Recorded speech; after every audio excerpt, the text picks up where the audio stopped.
Olá! O Momento de Saúde de hoje vai falar sobre autismo, já que amanhã é o Dia Mundial de Conscientização sobre o transtorno. Nós estamos aqui na Escola de Educação Básica Tiquira, que o público-alvo são pessoas com deficiência intelectual e também autistas.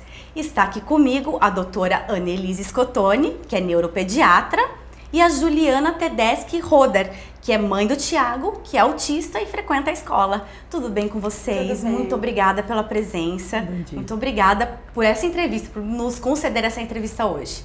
Obrigada. Doutora, vamos informar quem nos assiste o que é o autismo. Então, hoje a gente define o autismo como uma condição que tem um espectro bastante grande de variabilidade, né, de jeitos de ser. Na verdade, o autismo é uma condição, né, que a criança, o bebê adquire, ou a gente ainda não sabe se já nasce com, né, mas que logo nas primeiras etapas do desenvolvimento a gente percebe que tem alteração, né, e essas alterações são muito características em três áreas, em três vetores de desenvolvimento, né, o desenvolvimento da linguagem é o primeiro que chama atenção. Então, a criança que atrasa para falar, para se comunicar, tanto verbalmente como na comunicação não verbal, né? O segundo ponto é que a criança tem uma certa dificuldade ao longo do seu crescimento de interagir. E essa dificuldade, às vezes, a mamãe já percebe lá pelos 6, 7, 8 meses, ainda bebê, que é um bebê que tem dificuldade na interação, no olhar, no brincar, no responder às brincadeiras da mamãe, né? Do papai, de quem convive. E por último, que a gente consegue ver um pouquinho, quando é um pouquinho maior, então lá pelos 2, 3 anos, comportamentos de interesse muito restrito e algumas formas de movimentação estranhas, né? Então a gente chama de estereotipias, né? Então movimentos amplos, do balanceio do tronco, do bater a mão, de ficar, do girar, né? Então a gente não sabe se isso vem de bebê ou se ele adquire com uma certa idade ou com um certo tempo de vida? Então, na verdade, assim, a gente não tem o diagnóstico da origem do autismo. O que a gente sabe é que o autismo, este comportamento, está presente em vários bebês com histórias diferentes de vida. Então, um bebê, uma gestação foi tranquila, um parto tranquilo, você faz todos os exames de imagem naquele bebê, ele pode ter o desenvolvimento do comportamento da criança com autismo. E, eventualmente, um outro bebê que tem uma historinha de prematuridade, de falta de oxigênio nos primeiros meses, uma síndrome genética, este bebê também pode ter as características do comportamento do autismo. Então, a gente considera que o autismo é uma síndrome clínica, né? Assim, é o comportamento que vai definir se ele tem o autismo. A etiologia pode ser variada.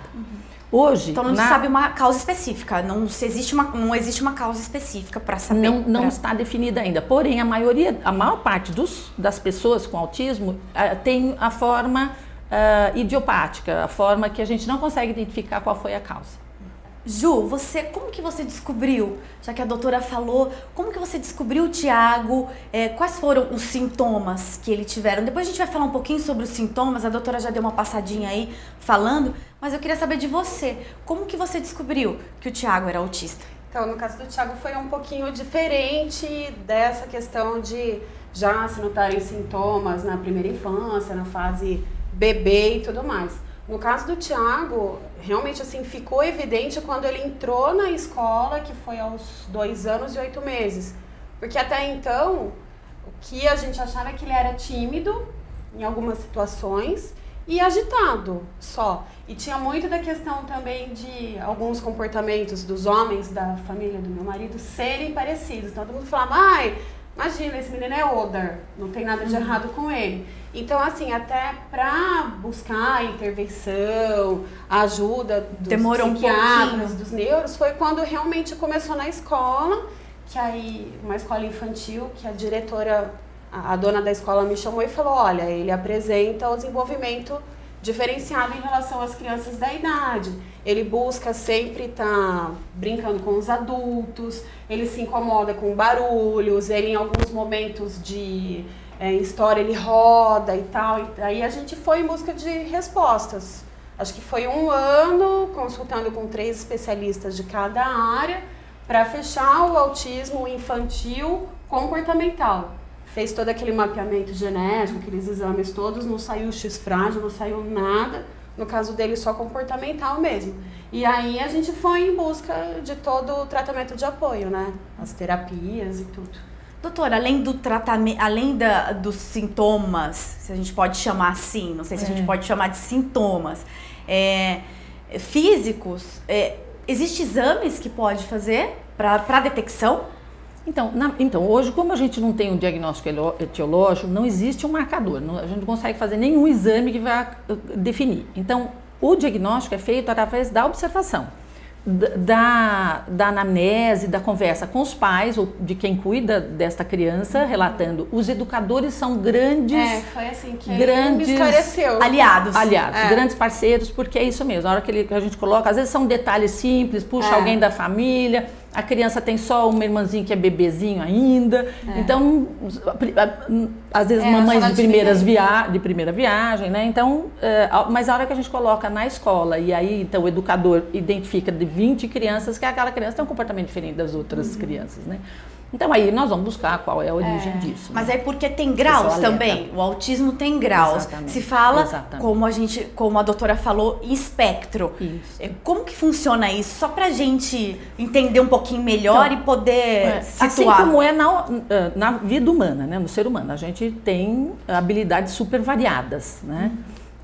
Então a criança com este comportamento também tem grande variabilidade das suas expressões. Então a gente fala disso como espectro, né? Eu acho isso, apesar do nome bem ruim de dizer, mas assim, eu acho interessante, é didático no sentido de entender essa diversidade deste comportamento. Então as crianças que têm um comportamento leve, ou com poucas características, essa criança ela consegue conviver bem, né? E são poucos os apoios que serão necessários para essa criança. E outras vezes a criança, o jovem, né, tem um comprometimento mais grave, muitas vezes associado à deficiência intelectual, e aí o apoio tem que ser bastante intenso, né? E aí seria um tratamento até multidisciplinar, então, porque são vários profissionais envolvidos, né, Ju? Você falou que quem detectou foi educadora, né? Daí a gente foi pro neuro e pro psiquiatra. Aí a neuro fez a parte dela, dos exames, tudo, e encaminhou pro psiquiatra. Aí ela fez toda a anamnese dela e diagnosticou. Aí a conduta foi o tratamento multidisciplinar. Foi onde eu conheci a Cristiane, a Gisele aqui, né, a Tia Kira, que tem essa parte de terapia. A fono, a terapia ocupacional, e hoje também ele faz fisioterapia e outras condutas aqui, né? Que ele era extremamente hiperativo, coisa que também a gente conseguiu um resultado excelente com terapias direcionadas, sem nenhuma medicação, no caso, foi com direcionamento mesmo. Hoje ele senta na carteira, assiste aula, coisa que eu achava que não ia acontecer, porque... Muito hiperativo. Andava pra lá e pra lá, não parava. E aí poderia ser confundido com um transtorno de hiperatividade também. É fácil o diagnóstico, doutora? Não. Então, o diagnóstico não é fácil. Deve ser feito por pessoas experientes, exatamente por causa dessa variabilidade. Porque né? pode ser confundida com outras. Falavam muito isso pra mim. Ai, para de ser louca, esse menino é hiperativo. Dá calmante pra ele. E não é bem assim que funciona, né? E mesmo pro hiperativo a gente também não dá calmante.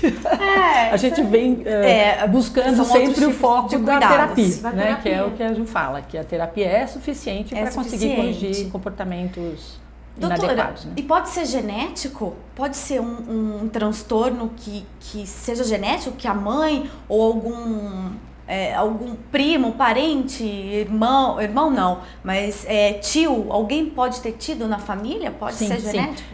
Então, isso aqui a gente tem conseguido caminhar.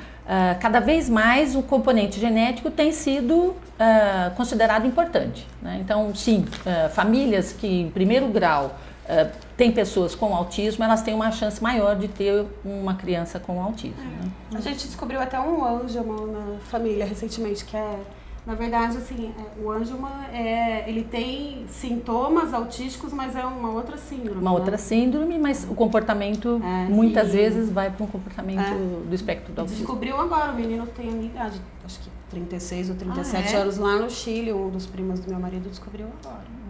Também tem. Então, acho que tem o componente genético, sim. A gente fala, né, então, o componente genético, importante, mas também tem influência do meio ambiente. Então, também a gente não descarta o cruzamento, né, das questões do meio ambiente. E, doutora, quais são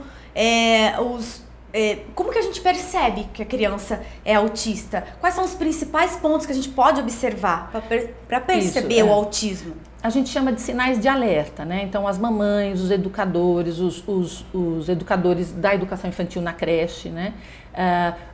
Observa que são sinais de alerta, então, a partir dos 6 meses, o contato, né? O bebê de 6 meses gosta de olhar e você faz gracinha e ele responde a gracinha para você, e se você faz movimentos, ele imita este movimento. O bebê com autismo mais severo, ele já pode, nesta fase, demonstrar esses sinais de alerta. Então, é a comunicação e depois atraso da linguagem e depois esses comportamentos motores. Isso dependendo da gravidade de cada criança, né? E aí pode afetar a parte motora, linguagem, comunicação com as pessoas, tudo isso engloba a vida social da criança. E principalmente a gente fala que a afecção maior, o comprometimento maior é da área que a gente chama de cérebro social. É da área da comunicação social, das relações sociais. A linguagem é um instrumento importante da comunicação e ela fica afetada com grande frequência, né? Muitos nem chegam a falar, chega ao final da vida sem ter conseguido desenvolver a linguagem, né? A fala verbal. Eu acho que um grande sinal de alerta para as mamães é a comunicação, seja verbal ou não verbal, mesmo a comunicação gestual, né? Que a criança precisa acompanhar, e aí a mamãe, como qualquer outra mamãe, vai observar que aquele bebê está diferente, está se desenvolvendo diferente e procurar ajuda, sim, procurar o pediatra para começar a receber as informações. Foi assim com você, né?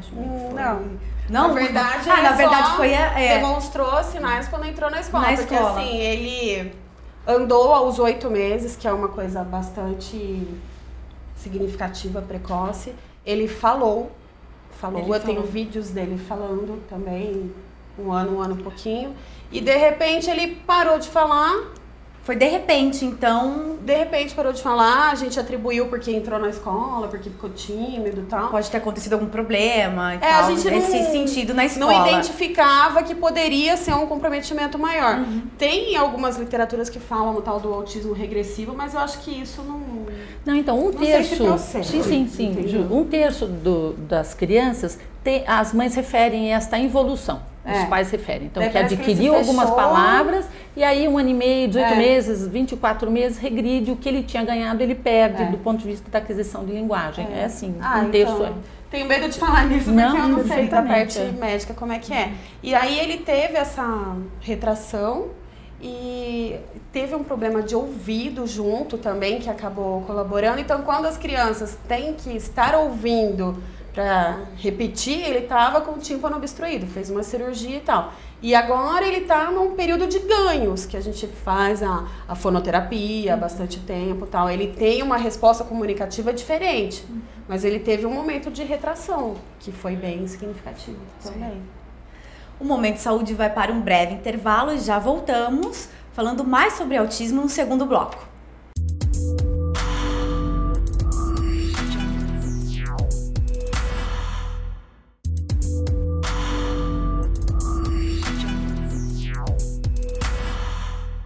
Estamos de volta com o Momento Saúde de hoje, falando sobre autismo. Está aqui comigo a doutora Annelise Scottoni, que é neuropediatra, e a Juliane Tedeschi Rodar, que é mãe do Thiago, que é autista e frequenta uma escola de educação básica, mas que o público-alvo são crianças autistas e com transtornos intelectuais.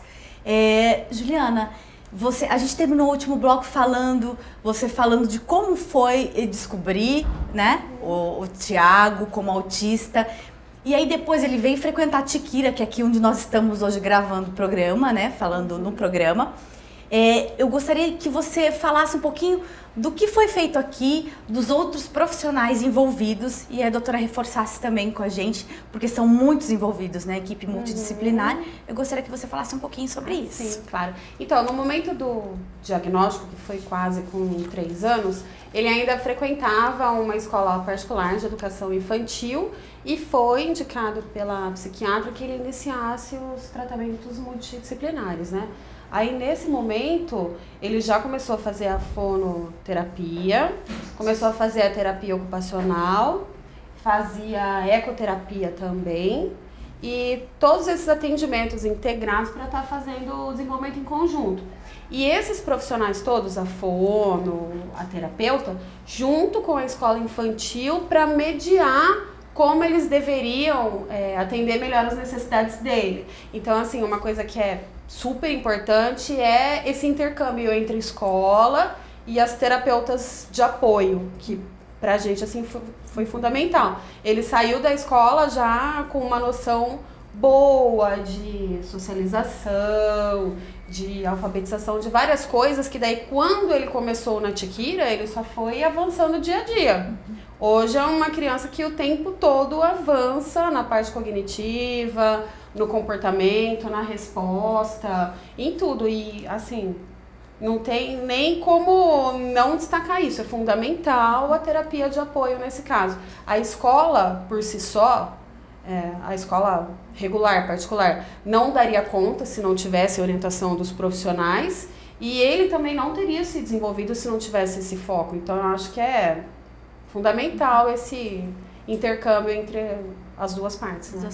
Doutora, aí é uma indicação quando, como a doutora é neuropediatra, quando uma mamãe chega e a doutora diagnostica um caso de autismo, qual que é o próximo passo? Então, eu acho que o primeiro passo é esse, assim, a notícia já é por si só um fato que pode até desestruturar a família, porque é chocante, família, né? Você tem as ideias do filho que você quer, né? Você imagina o filho que você quer. Claro. E os filhos sempre vêm diferente, né? Nenhum filho vem do jeito que a gente imaginou, nenhum, né? Mas quando a gente observa o comportamento do autismo, isso provoca uma angústia bastante importante na família. Então, acho que o primeiro passo é dar continência para essa família, entender que existe vida, né, no mundo adulto das pessoas com deficiência, né? Assim, nós temos caminhado muito no Brasil, especialmente aqui em Campinas, né, com as políticas públicas investindo para que a deficiência saia do indivíduo, né, e vá se transformar como apoios na sociedade. Então a sociedade é que tem que derrubar as barreiras que ela criou, né, para essas pessoas com deficiência. Então todo mundo tem que conviver com a pessoa com autismo, as escolas, os amiguinhos têm que conviver com a pessoa com autismo, né?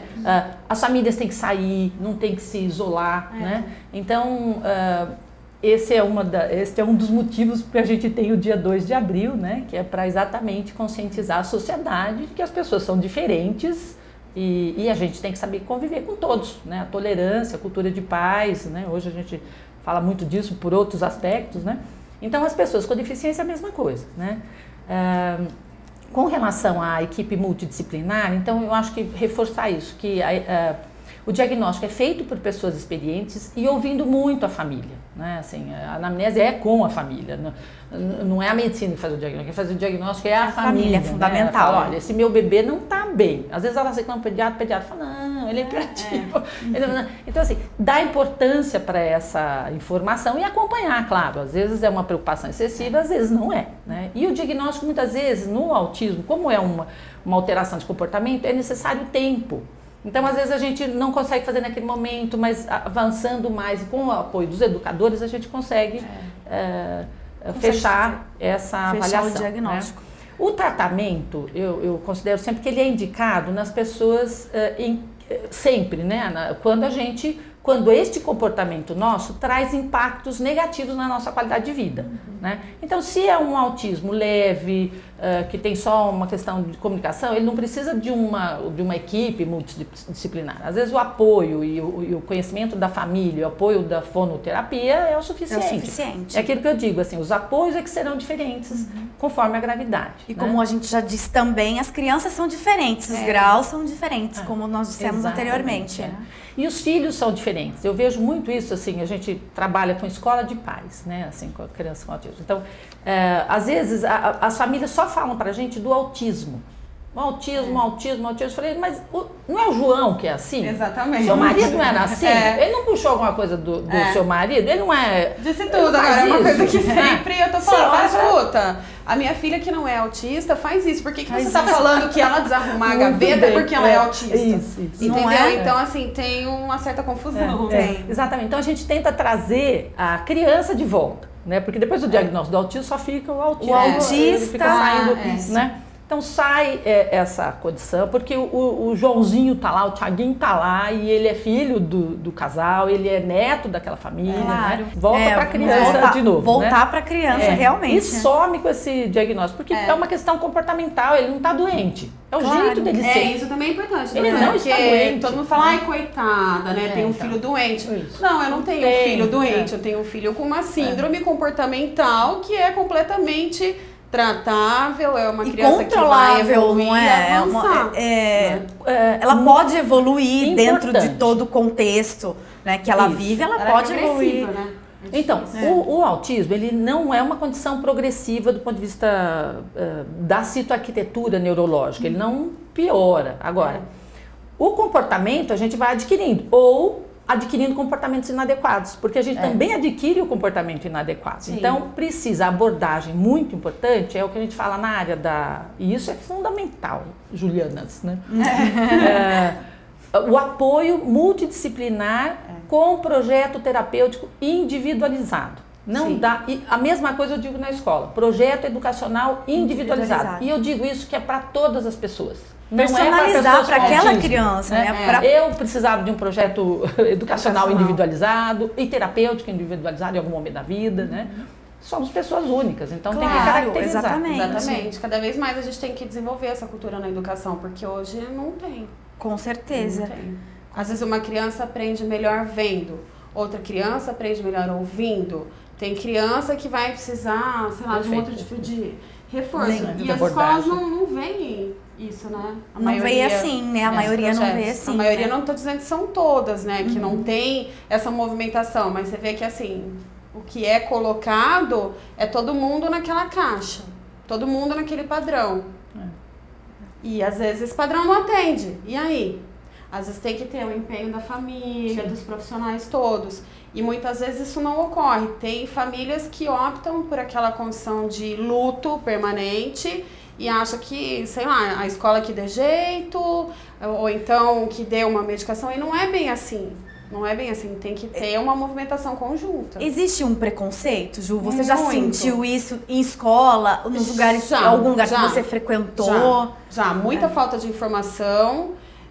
Muitos pré-julgamentos, muitas questões assim, que é uma luta pra gente conseguir conscientizar.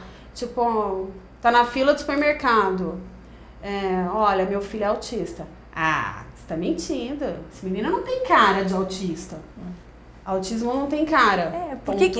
O que será que as pessoas pensam que é a cara de um autista? Confundem com síndrome de Down, confundem com vários aspectos. Eu já cheguei a ouvir, assim, de uma pessoa da área da saúde, uma dentista, se pegava no filho dela. Já cheguei a ouvir coisa nesse sentido.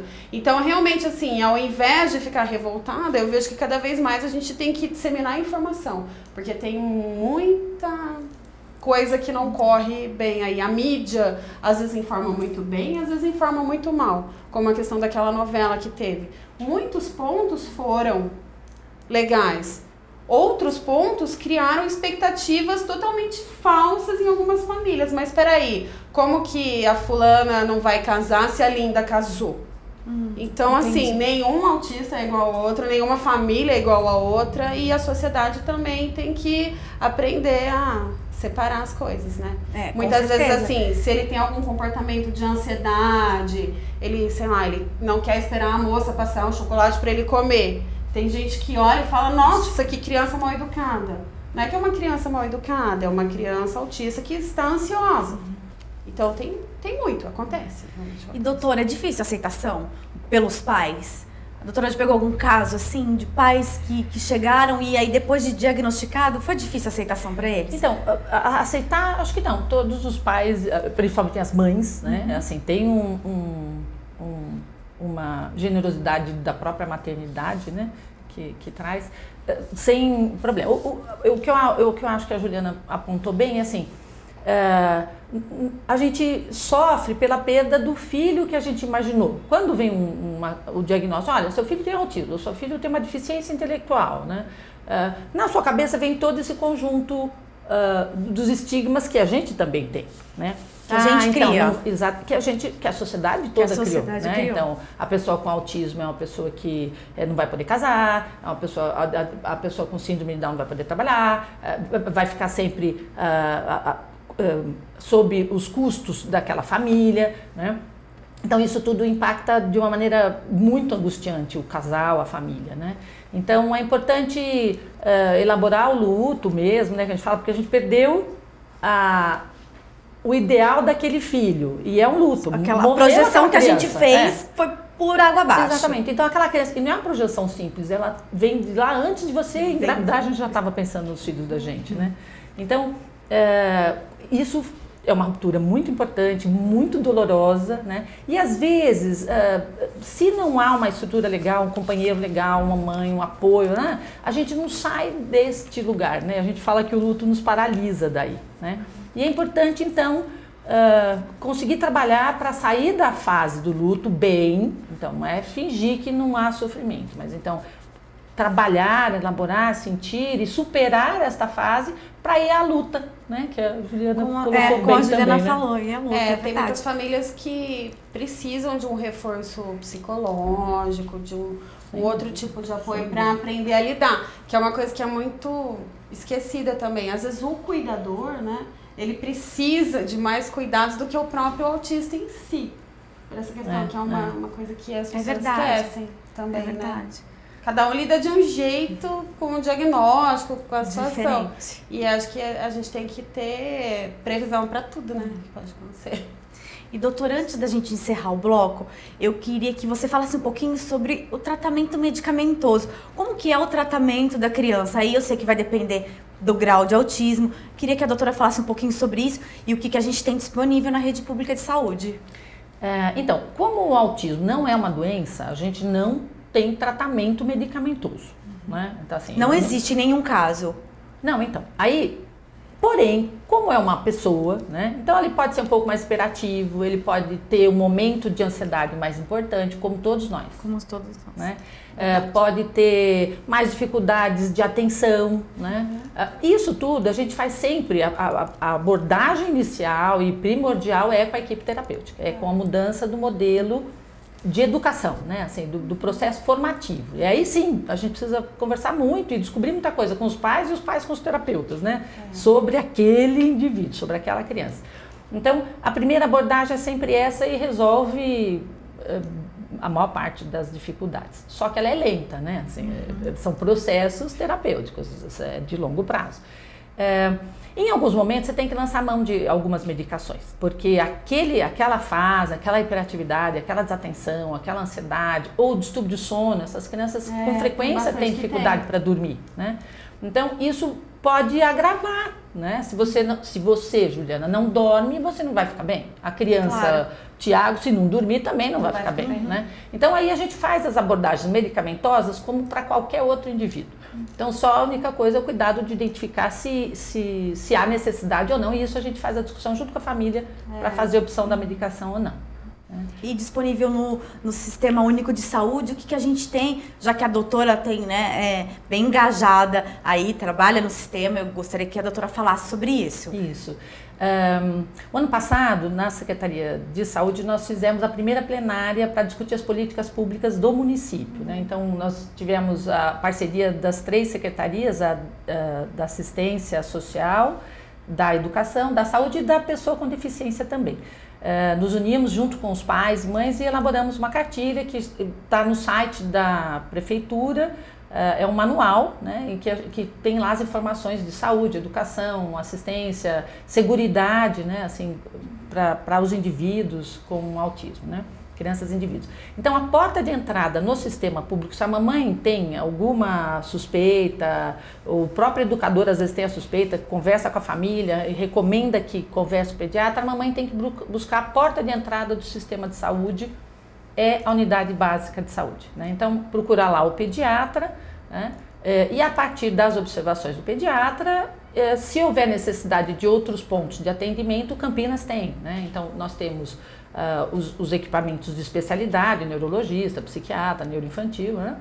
E também a gente tem os CAPs, que são pontos de referência com equipe multidisciplinar, que também estão sendo...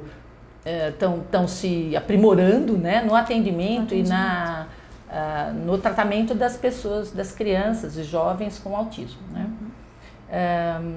Então, a Campinas também dispõe, com apoio da Secretaria de Saúde do Estado, do Governo do Estado de São Paulo, ela tem alguns pontos de atendimento intensivo, que estão destinados mais para indivíduos que necessitam de apoio mais intensivamente. Então, são períodos longos, 20 horas de acompanhamento, às vezes 40 horas de acompanhamento com equipes multidisciplinares.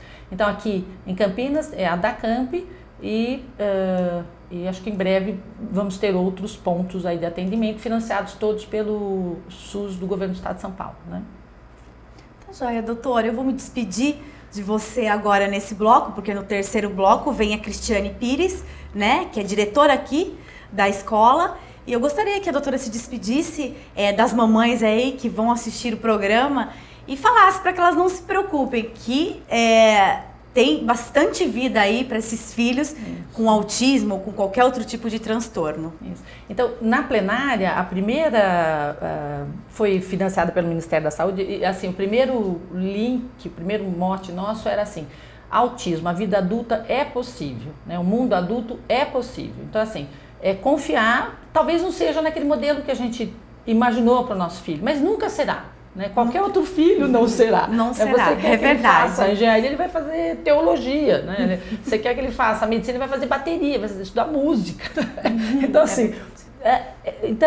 entender, né, que a vida caminha, mas que existem apoios, que as pessoas não estão sozinhas, né? Isso eu acho que é fundamental.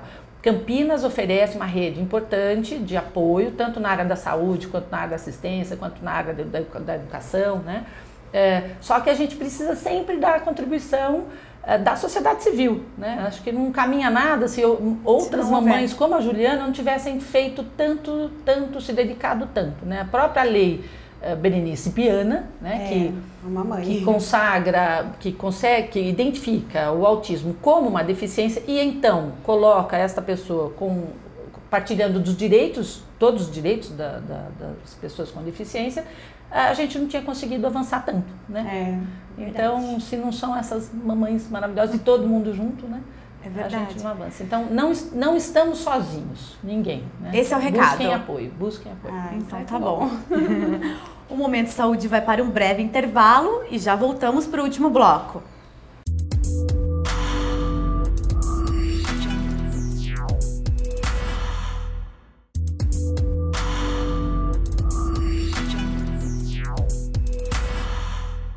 Estamos de volta com o Momento Saúde, falando hoje sobre autismo. Nesse terceiro bloco, quem vai fazer companhia pra gente agora é a Cristiane Morelli, daqui da Escola Tiquira, onde nós estamos fazendo o programa hoje.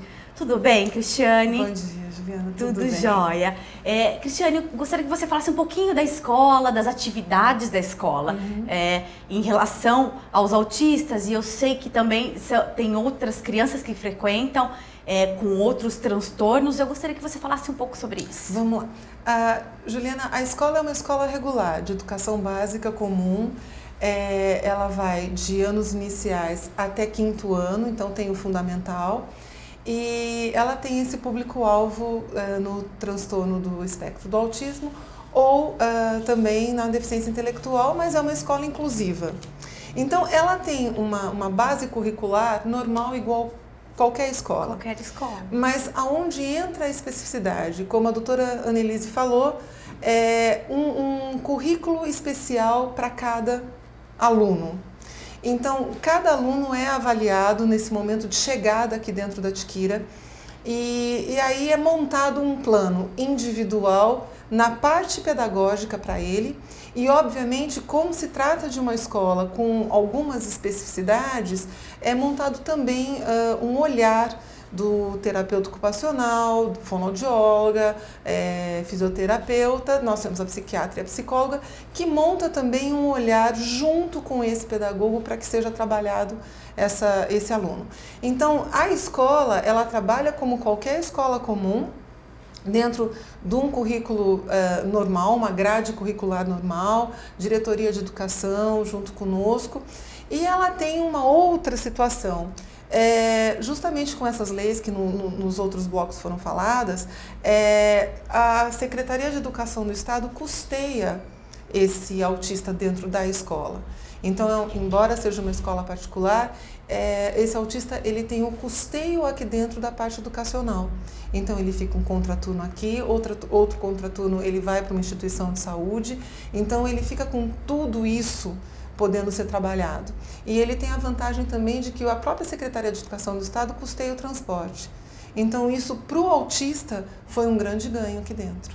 Foi um grande passo, então. Sim, sem dúvida. E, Cris, como que se dá esse tratamento multidisciplinar? Você tem todos esses profissionais disponíveis aqui na escola? Eles todos fazem parte desse plano pedagógico do aluno. Nós somos escola, então nós trabalhamos uma grade curricular e português, matemática nos anos iniciais com arte e educação física, que daí são professores diferenciados, e a partir do terceiro ano já começa então com geografia, história, e esses terapeutas eles entram dentro deste projeto. Numa necessidade de individualização isso acontece, mas dentro do projeto do professor, dentro desse projeto pedagógico, essa equipe multidisciplinar trabalha junto com o aluno.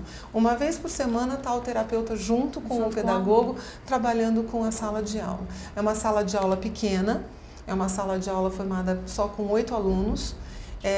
O pedagogo, a pedagoga no nosso caso, que a grande maioria aqui é mulher, essa pedagoga ela é o eixo central dessa aula, né? Mas ela também trabalha com uma monitora numa necessidade que um aluno que tem essa necessidade especial, ele precise num momento ser medicado, ou que seja o horário dentro da escola, ou que ele precise de uma troca, de uma alimentação, de alguma coisa mais específica. Então ela tem um auxiliar dentro da sala. Ju, isso é muito importante, né? Para os papais e para as mamães ficarem tranquilas, né? Fundamental. Até assim, foi uma questão que a gente ficou bem preocupado quando chegou a formatura do Thiago na educação infantil, que ele fez 6 anos, e a gente começou a visitar as opções que nós tínhamos aqui, que me alegaram que tinha inclusão. Não era uma coisa satisfatória. Eu via que ele não ia conseguir se desenvolver nesse sentido. Então, assim, para nós como pais, graças a Deus que tem uma Tiquira em Campinas, por exemplo, que eu sei que ele vai estar amparado nas necessidades educacionais e específicas, né? Por exemplo, no caso do Thiago, que é uma questão que ainda é um ponto que a gente tem que desenvolver. Ele fica ansioso às vezes para ir no banheiro, acaba fazendo um xixi fora, alguma coisa assim. Como é que isso seria tratado numa escola que não tivesse essa especificidade? Sei lá, em relação aos outros colegas. Então tem uma série de questões que pra gente é muito importante, traz uma tranquilidade muito grande, acompanhar esse desenvolvimento de forma direcionada. E acompanhar de perto também, né? Também. Acho que a família em conjunto com a escola, com os terapeutas, é fundamental. Eu falo que é a tríade, assim, principal em relação ao autismo. É a família, é a saúde e a educação. Os três têm que andar integrados, né? Não é só um e outro. Ju, e como que tá o desenvolvimento do Thiago A gente está falando bastante nele, claro, né, mamãe? Então. E eu queria que você falasse como que está esse desenvolvimento desde que ele começou na escola, ele só progressivo? Só progressivo. Eu sou um pouquinho suspeita, né? A coruja mãe, não tem como não ser, mas é uma coisa que outras pessoas que convivem notam. Eu vejo os avós falando, nossa, como o Thiago tá centrado, como ele tá ali aprendendo, tal. Coisa que antes ele era bem mais hiperativo, ele tá bem mais focado, centrado, aceita mudanças, às vezes de rotina, de situação, que antes eram mais angustiantes, tudo isso é trabalhado. Eu não achava que ia ter uma foto, uma filmagem do meu filho sentado na carteira com os outros alunos tendo aula. E hoje isso acontece. Para mim é uma grande vitória. Para muitas mães, assim, coisas pequenas não são significativas, mas para mim cada grãozinho de areia é extremamente significativo. Com certeza. Então, eu tô bem feliz com o desenvolvimento dele, bem orgulhosa. Com certeza. Cris, e esse desenvolvimento, uma criança, já que a gente está falando hoje sobre autismo, como que é o desenvolvimento dessa criança e ela pode se tornar um adulto que forme uma família, que trabalhe, se profissionalize? Eu gostaria que você falasse para as mamães que estão assistindo a gente. Juliana, esse desenvolvimento ele é específico de cada um. Né? Eu acho que o mais importante é você saber quem é aquele, no meu caso, quem é aquele aluno, o que ele pode te oferecer e o que ele está precisando. Então, não é uma regra ou uma receita que você diga todos vão, nenhum vai, ou como que isso é feito. A desenvoltura é medida de acordo com a necessidade de cada um.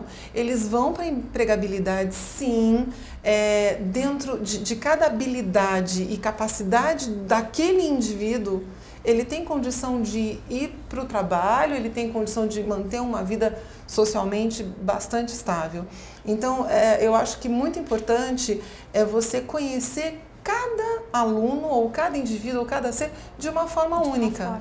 Né? Como a doutora mesmo falou, Anelisa, cada um um ser diferente. Né? E a gente, eu acho, Aristóteles fala uma frase muito bacana. Ele fala para você tratar a igualdade com igualdade, os iguais de uma forma igual e a desigualdade de forma desigual. Então eu acho que essa desigualdade aqui dentro faz uma diferença bacana, porque aonde estão as coisas boas, a gente tira dali para poder projetar geral. E aonde não está legal, às vezes uma dificuldade de socialização, uma dificuldade de comunicação, a gente vai criando novas formas de trabalhar com tudo isso. Cris, e a Escola Tiquira agora vai receber o diploma de honra ao mérito, né? No próximo dia 26 de maio. Isso mesmo. É de iniciativa do professor Alberto, do vereador? Exatamente, foi o professor Alberto, ele teve uma fala na Câmara há uns meses atrás e nós fomos até lá e convidamos ele a falar, olha, venha conhecer, né? Como funciona essa inclusão, como funciona um grupo sendo trabalhado de uma forma um pouquinho mais específica dentro da educação. Como essa educação pode ser adaptada ao aluno e não o aluno ter que se adaptar o tempo inteiro à educação. E eu disse, vá conhecer para você saber o que existe na sua própria cidade. E ele realmente veio. E veio com um olhar bastante, um coração aberto e um olhar bastante analítico, quis saber muita coisa, ficou um tempo bastante aqui para conhecer e aí foi essa surpresa pra gente. Ele também é autor ele também é autor, né, do projeto, aliás, agora lei, né? Ele é autor da lei que também institui o Dia Municipal de Conscientização do Autismo, no mesmo dia do Dia Mundial, né? Exatamente. Nós temos agora um mês, né? O mês azul. O mês todo, o Abril Azul. Exatamente. Então, é um mês que consagra, né, essa especificidade que é o autismo, que agora está sendo bastante conhecido aqui, né? Que está sendo bastante falado. Então, nós temos aí abril, que é o Abril Azul, é o mês azul do autista. Verdade. Ju, para a gente encerrar esse bloco, eu gostaria que você falasse um pouquinho sobre o seu livro, né? Porque você é bem engajada nesse tema, né? Pelo Thiago te colocou aí numa luta brava, né? Ah, com certeza. E hoje passa a não ser mais só por ele, só sobre ele, né? Passou a ser um assunto que eu me dedico, estudo bastante para trabalhar em conjunto com a saúde, com a educação, com tudo que envolve a síndrome. Eu tive um primeiro em formato de e-book que se chama Inspirados pelo Amor, que está na editora Saraiva, que é mais em relação à história dele, como foi toda essa nossa trajetória. E eu tô para lançar o segundo, que já tem o nome todo registrado, é Autismo de 0 a 100, tudo que você precisa saber, aí com um olhar mesmo mais analítico de todos os graus, comprometimentos, habilidades, tudo que envolve. E esse eu quero realmente lançar impresso, estou numa luta aí para buscar recursos para conseguir elaborar, para atingir o maior número de famílias possível. Porque eu percebo que muito da ansiedade, dos problemas que nem existem que as famílias colocam, é falta de informação, é falta de apoio, é falta de ter o direcionamento. Então, assim, através desse livro, de grupos de apoio, de várias atuações que eu tenho um site também que a gente mantém, eu e meu marido, com informações. Vou fazer um congresso online agora em junho, para de forma gratuita chegar à maior quantidade de famílias e familiares possíveis. É a informação. Acho que o que determina tudo é a informação correta. Com certeza. Todos, né? Conscientização. Com certeza. Ju, eu agradeço muito a sua presença aqui. Agradeço. Muito obrigada, tá, pela essa entrevista linda e esclarecedora sobre tudo, sobre esse mundo do autista. Cris, muito obrigada. Sua presença foi agora no último bloco, mas muito obrigada pela entrevista. Juliana, muito obrigada. Prazer. Obrigada. O Momento de Saúde de hoje fica por aqui. Você acompanha agora a agenda do Abril Azul. Até breve. Autistas acompanhados pelas instituições apresentam teatro e música no dia 2 de abril, quinta-feira, na Praça Rui Barbosa, no centro. No dia 10, às 8 da manhã, alunos do Instituto Ser participam de uma competição de natação no Centro Esportivo de Alto Rendimento, no Swiss Park. A caminhada pelo autismo será no dia 12, domingo às 9, na Lagoa do Taquaral. Não é preciso fazer inscrições. O evento é aberto a todos.